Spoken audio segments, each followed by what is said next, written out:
የብልጽግና ፓርቲ የኢትዮጵያ ህዝቦች እጅግ በጣም የተሳሰሩ ከሚለያዩአቸው ጉዳዮች ይልቅ አንድ የሚያደርጓቸው ጉዳዮች የሚበዙበት የአንዱን ችግር ለመፍታት ጥረት ስናደርግ የሌላውንም ከግምት ውስጥ ማስገባት የሚጠይቅ ካልሆነ የአንድን ማህበረሰብ የአንድን አካባቢ ችግር ለመፍታት ምን ወስደው የመፍትሄ እርምጃ ዘላቂ መፍትሄ ማይሰጥበት ሁኔታ እንዳለ በትክክል ያምናል። ስለዚህ አንዱ መሰረታዊ ይዞ የመጣው ጉዳይ ይሄ ነው ማለት ነው።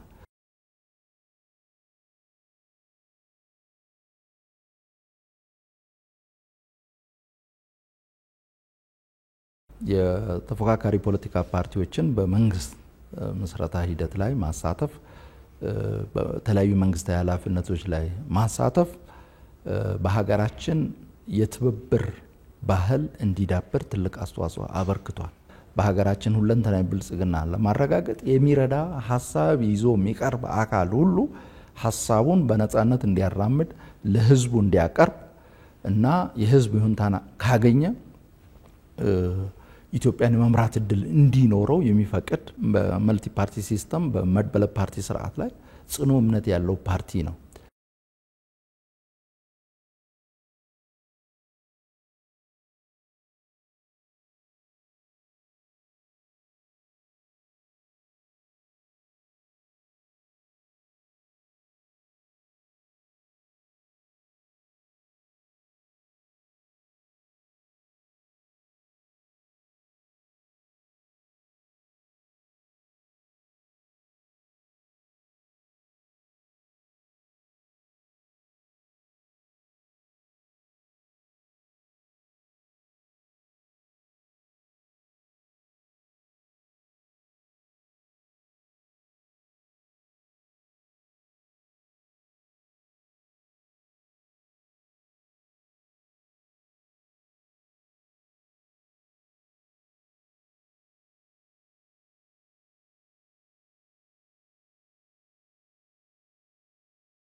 በግብርናውም ዘርፍ በኢንዱስትሪ ዘርፍ በቱሪዝሙ በማዕድን በሁሉም ዘርፎች ምርትና ምርታማነትን ከማሳደግ አንፃር ሰፊ ስራ ሰርተዋል።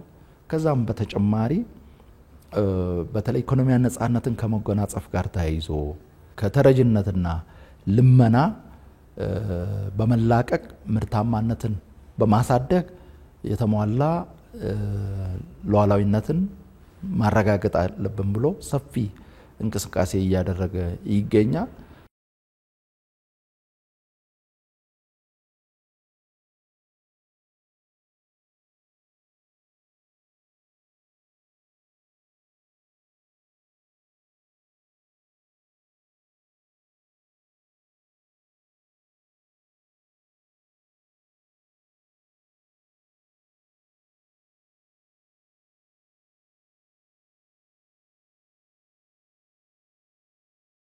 ምን ጊዜም ራሱን ለሰላማዊ ንግግር ለሰላማዊ ድርድር ውይይት ራሱን ዝግጁ የሚያደርግ ፓርቲ ነው። ከዚህ አንፃር ለአብነት ከፍተኛ የሆነ ዋጋ ያስከፈለን ትልቅ ውድመትን ያስከተለው የሰሜኑን ጦርነት ከሚገባው በላይ ርቀት በመሄድ በመጓዝ በሰላማዊ ንግግርና ድርድር እንዲቋጭ ለማድረግ ያደረገው ጥረት ትልቅ ማሳያ ነው።